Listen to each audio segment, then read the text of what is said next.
Hi friends, welcome to them flavours. இன்றைக்கி பார்த்தீங்கன்னா ஒரு ஸ்பெஷலான வீடியோ தான் பார்க்க போகிறோம்.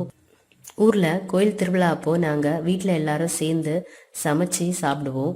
அப்போது விறகு அடுப்பு கூட்டி நாட்டுக்கோழி கிரேவி செஞ்சோம். அந்த கிரேவி எப்படி செய்கிறதுன்னு இப்போ பார்க்கலாம் வாங்க. ஃபஸ்ட்டு அதுக்கு ஒரு தேசால 5 கிலோ நாட்டுக்கோழி பொடிசாக கட் பண்ணி எடுத்துருக்கோம். ஒரு 1/4 கிலோ சின்ன வெங்காயம், ஒரு 100 பூண்டு சேர்த்துட்டு அது அந்த நாட்டுக்கோழி முங்குற அளவுக்கு தண்ணி விட்டு அதை நல்லா கொதிக்க விடணும், நல்லா வேகணும், நாட்டுக்கோழி நல்லா வெந்து வரணும். இப்போ பார்த்தீங்கன்னா சாப்பாடு நல்லா வெந்துருச்சு, சாப்பாடு ரெடி ஆயிடுச்சு. இஞ்சி பூண்டு பேஸ்ட் ஒரு கையளவு அரைச்சி எடுத்து வச்சுக்கோங்க. தக்காளி, வெங்காயம், பச்சை மிளகாய் எல்லாம் கட் பண்ணி எடுத்து வச்சுக்கோங்க. இப்போ பார்த்தீங்கன்னா நல்லா கொதிச்சிருக்கு. நம்ம விட்ட தண்ணி, ஊற்றின தண்ணி அவ்வளவுமே நல்லா கொதிச்சிருக்கு. மினி செஃப் எங்கள் சித்தப்பா தான் அடுப்பில் கிண்டுற வேலை அவருது. ஸோ ரெசிபி பார்த்தீங்கன்னா எங்களோட மாமியோட ரெசிபி. ஸோ இப்போ நல்லா அந்த சின்ன வெங்காயம் பூண்டோட ஃப்ளேவர் எல்லாமே இதில் நல்லா இறங்கும். அதுக்காக தான் அந்த சின்ன வெங்காயம் எந்த சாப்பாட்டில் சேர்த்துக்கிட்டிங்கனாலுமே நல்ல ஒரு கிரேவியில் சேர்த்துட்டாலுமே நல்ல ஒரு டேஸ்ட் கொடுக்கும். ஸோ அதுக்காக தான் சின்ன வெங்காயம் சேர்க்குறது. தேங்காவை இந்த மாதிரி சின்னதாக பல்லாக கீறி எடுத்து வச்சுக்கோங்க. ஒரு 3 பச்சை மிளகாய் இந்த மாதிரி வெட்டி வச்சுக்கோங்க. ஒரு 4 பெரிய வெங்காயத்தை வெட்டி வச்சுக்கோங்க. ஒரு 3லேருந்து 4 தக்காளி.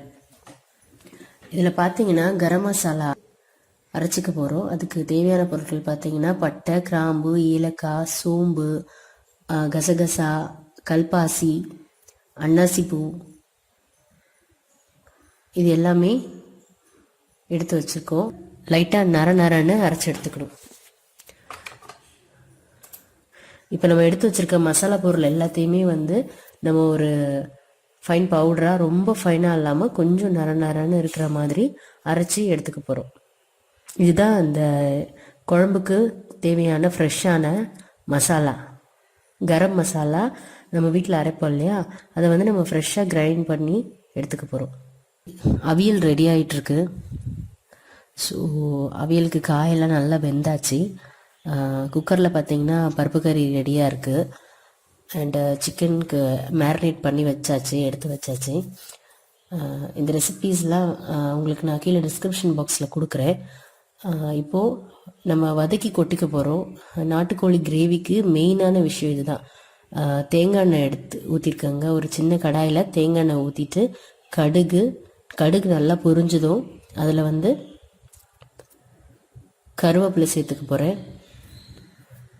கருவேப்பிலை சேர்த்துட்டு கருவேப்பிலை நல்லா பொரிஞ்சதும் அதில் தேங்காய் பல்லாக வெட்டி வச்சுருந்தோம் இல்லையா, ஒரு 1/4 மூடி தேங்காய், அந்த தேங்காவை போட்டு நல்ல பொன்னிறமாக வதக்கிக்கோங்க.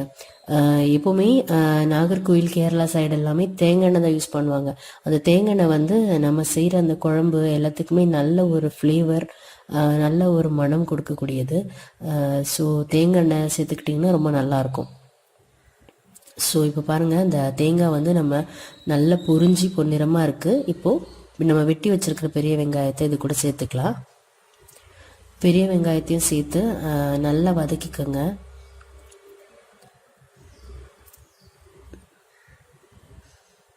நல்லா அது சாஃப்டாக லைட் ப்ரௌனாக மாறுற வரைக்கும் வதக்கிக்கோங்க. ஸோ இது கூட வெட்டி வச்சுருக்கிற பச்சை மிளகாய், 2-3 பச்சை மிளகாய். காரம் நம்ம நிறைய நாட்டுக்கோழி எடுத்துருக்கோம் இல்லையா, ஸோ அதனால் ஒரு 2-3-4 பச்சை மிளகாய் கூட சேர்த்துக்கலாம். ஸோ இப்போ வெங்காயம் நல்லா சாஃப்டாகிடுச்சு. ஸோ இது கூட வெட்டி வச்சுருக்கிற 4-5 தக்காளி, 4 to 5 தக்காளி. வெங்காயம் தக்காளி நம்ம கூட்டவும் செஞ்சுக்கலாம், குறைக்கவும் செஞ்சுக்கலாம். நிறைய கிரேவி, தொக்கு அப்படி வேணும்னு நினச்சிங்கன்னா நீங்கள் வெங்காய தக்காளி கொஞ்சம் கூட்டிக்கலாம். ஸோ இப்போ அது நல்ல ஒரு மிக்ஸ் கொடுத்துக்கோங்க. தக்காளி நல்லா சாஃப்ட் ஆகட்டும். இப்போது இந்த டைமில் இது கூட நம்ம அரைச்சி வச்சுருக்கிற கரம் மசாலாவே சேர்த்து நல்ல ஒரு மிக்ஸ் கொடுத்துக்க போகிறோம். நல்லா வதக்கி விட்டுக்கோங்க. இப்போ இது கூட நம்ம அரைச்சி வச்சுருக்கிற இஞ்சி பூண்டு பேஸ்ட்டு சேர்க்க போகிறோம். இஞ்சி பூண்டு பேஸ்ட்டையும் சேர்த்து அந்த பச்சை வாசனை போகிற வரைக்கும் நல்லா அதை வந்து நீங்கள் வதக்கி எடுத்து வச்சுக்கோங்க. அந்த பச்சை வாசனை போகிற வரைக்கும் இஞ்சி பூண்டு பேஸ்ட்டை நல்லா வதக்கிக்கோங்க. இஞ்சி பூண்டு பேஸ்ட்டில் உள்ள பச்சை வாசனை போனதுக்கப்புறமா நம்ம மசாலா சேர்க்க போகிறோம். ஒரு 3லேருந்து 4 ஸ்பூன் தனியாத்தூள், ஒரு 2 ஸ்பூன் மிளகாய்த்தூள். நாங்கள் 5 கிலோ நாட்டுக்கோழி எடுத்துருக்கிறதுனால காரம் வந்து அதுக்கு தகுந்தாப்புல கையளவுன்னு சொல்லுவாங்கள்ல அந்த மாதிரி போட்டாங்க. ஸோ அவங்க வந்து ஸ்பூன் அளவுலாம் இல்லை, நார்மலாக அவங்க கண் அளக்கிறது தான். ஸோ ஒரு 3லேருந்து 4 ஸ்பூன் மிளகாத்தூள் போட்டிருப்பாங்க, ப்ளஸ் தனியாத்தூள் ஒரு 4 ஸ்பூன். இதை போட்டு நல்லா அந்த பச்சை வாசனை போகிற வரைக்கும் வதக்கிக்கோங்க. இப்போ இதில் கொஞ்சம் அக்குரேட்டாக சொல்லணுன்னா ஒரு 4 ஸ்பூன் மிளகாத்தூள், ஒரு 5லேருந்து 6 ஸ்பூன் தனியாத்தூள் கிட்ட போட்டாங்க. அதுக்கப்புறம் ஒரு 1.5 ஸ்பூன் இல்லை 2 ஸ்பூன் மஞ்சத்தூள் வந்து சேர்த்துருக்கோம். நீங்கள் வந்து காரம் நீங்கள் எடுத்துருக்க அளவுக்கு ஏற்றாப்புல நீங்கள் வந்து காரம் சேர்த்துக்கோங்க. மெத்தடு எப்படி பண்ணுறோங்கிற மெத்தடு தான் நான் இதில் காட்டியிருக்கேன். ஸோ இதில் அக்குரேட்டான அளவு கிடையாது. ஸோ இப்போ நம்ம வதக்கினது எல்லாத்தையுமே நம்ம வெந்துட்டுருக்க நாட்டுக்கோழி கூட சேர்த்துக்க போகிறோம். இது கூட சேர்த்துட்டு நல்ல ஒரு மிக்ஸ். மினி செஃப் கிண்ட வந்தாச்சு. ஸோ எங்கள் சித்தப்பா கிண்ட ஸ்டார்ட் பண்ணியாச்சு.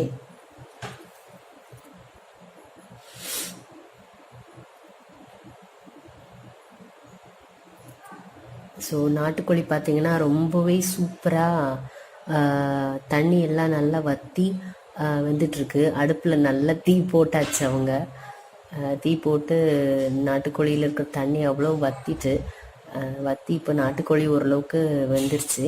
இப்போ இந்த மசாலாவையும் சேர்த்து மினி செஃப் நல்லா கிண்டிகிட்டு இருக்காரு. ஸோ நெக்ஸ்ட் இதில் பார்த்தீங்கன்னா நம்ம தேங்காய் பால் சேர்த்துட்டு இப்போ இதில் வந்து அந்த மசாலா வதக்கின பாத்திரத்தில் லைட்டாக தண்ணி விட்டு அலசி ஊற்றிக்கிறாங்க. தண்ணி நல்லா வற்றிட்டு நல்லா தீ போட்டுட்டாங்க. தீ ரொம்ப கூட்டி போட்டதுனால தண்ணி அவ்வளோ வற்றிட்டு. ஸோ இப்போ எக்ஸ்ட்ரா கொஞ்சம் நல்லா அந்த நாட்டுக்கோழி வேகிறதுக்காக தண்ணி சேர்த்துருக்காங்க. நாட்டுக்கோழி பார்த்தீங்கன்னா எப்போவுமே ரொம்ப ஸ்லோவாக வேகுங்க. நீங்கள் குக்கரில் வைக்கிற மாதிரி இருந்தீங்கன்னா ஒரு 5 to 6 விசில் வச்சிங்கன்னா தான் நாட்டுக்கோழி நல்லா சாஃப்டாக வெந்திருக்கும். இப்போ ஒரு செம்பு நிறைய முதல்ல எடுத்த தேங்காய் பால் வந்து சேர்த்துருக்காங்க. திருப்பி 2வது எடுக்கிற தேங்காய் பால் இனி சேர்க்கணும். முதல்ல எடுத்த தேங்காய் பால் கொஞ்சம் நல்லா திக்காக இருக்கும். தேவைக்கு உப்பு சேர்த்துக்கோங்க.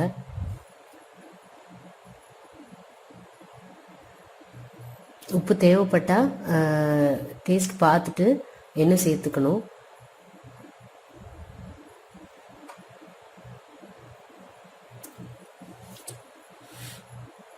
இது நல்ல ஒரு மிக்ஸ் கொடுத்துக்கலாம்.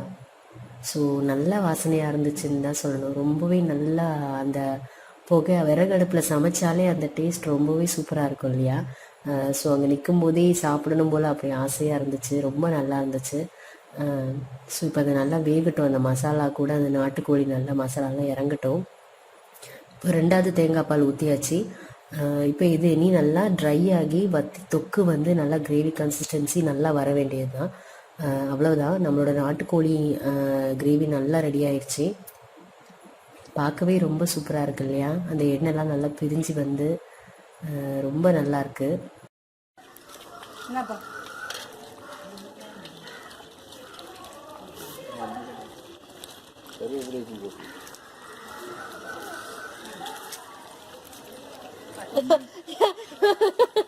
இது ரொம்ப அநியாயம். அங்க இது காம்பு எல்லாம் கிடக்கு. காம்பு தான் டேஸ்ட். இது கூட தெரியல. என்ன ஆண்டவரே. எங்க மாமி மெயின் செஃப் கொத்தமல்லி மட்டும் வெட்டி போடுறாருங்க. எங்க சித்தப்பா பண்ண வேலை தான். கருவேப்பிலையை கிள்ளி போடுங்கன்னா மொத்தமாக காம்போட போட்டுட்டாங்க. கொத்தமல்லி மட்டும் வெட்டி தான் போடுவாரா. அப்படி போய் அரிஞ்சிட்டு வந்து கொத்தமல்லியை போட்டிருக்காரு. பெப்பர் சேர்த்துடுங்க. காரம் வந்து நீங்கள் பார்த்தீங்கன்னா உங்கள் காரத்துக்கு ஏற்றப்பட நல்ல ஸ்பைஸியாக வேணும்னு நினச்சிங்கன்னா இன்னும் காரம் வந்து நீங்கள் கூட்டிக்கலாம் குறைச்சிக்கலாம். பெப்பர் லாஸ்ட்டாக சும்மா காரம் இன்னும் கொஞ்சம் நல்லா நச்சுன்னு இருக்கட்டுன்னு நாங்கள் கொஞ்சம் பெப்பர் சேர்த்துக்கிட்டோம். இப்போ பார்த்தீங்கன்னா நல்லா அந்த இருக்கிற தண்ணி அவ்வளோவே வற்றி நாட்டுக்கோழி ரொம்ப நல்லா வெந்து வந்திருக்கு. ஸோ அவ்வளோதான், அடுப்பை ஆஃப் பண்ணிக்க வேண்டியதான். அனலெல்லாம் தீ போடுறதை நிப்பாட்டியாச்சு. இப்போ கருவேப்பிலை காம்போட போட்டுக்கிட்டாவும் மாமி, மொத்த காம்பே உள்ளதான் கிடக்கு மாமி. முழுசாட்டே போட்டேன். ஆமா, ஆயிடுச்சு. சாதம் ரெடி ஆயிடுச்சு. நல்லா சுட சுட சூப்பரான நாட்டுக்கோழி கிரேவி ரெடி ஆயிடுச்சுங்க. செம்ம வாசனை. ஸோ அடுத்து பார்த்தீங்கன்னா பருப்பு கறி, அவியல் இது எல்லாமே ரெடி ஆகிடுச்சு. எல்லோரும் சாப்பிட ஆரம்பிச்சிட்டாங்க. ஸோ நான் சின்ன ஒரு ஸ்னாப் வீடியோ எடுத்துடலாம் அப்படின்னு எடுத்துகிட்ருக்கேன், கவர் பண்ணிகிட்ருக்கேன். பருப்பு கறி சுட சுட இருக்குது. அவியல் பொரிச்ச கறியும் ரெடி ஆயிடுச்சு. 2 சைடில் இருக்கிறது எங்கள் அண்ணன் பசங்க, நடுவில் இருக்கிறது என் பையன் ஜோனஸ். உங்களுக்கு தெரியும், என் பையன் அள்ளி சாப்பிடவே மாட்டான், அள்ளி சாப்பிட்றான். ஸோ சைடில் இருக்கிறது என்னோடய அண்ணன் பசங்க, ஒருத்தர் ஆரோன், ஒருத்தர் இவான். அண்டு இதாங்க நாங்கள் சமைச்சு சாப்பிட்ட கூட்டாஞ்சோறு.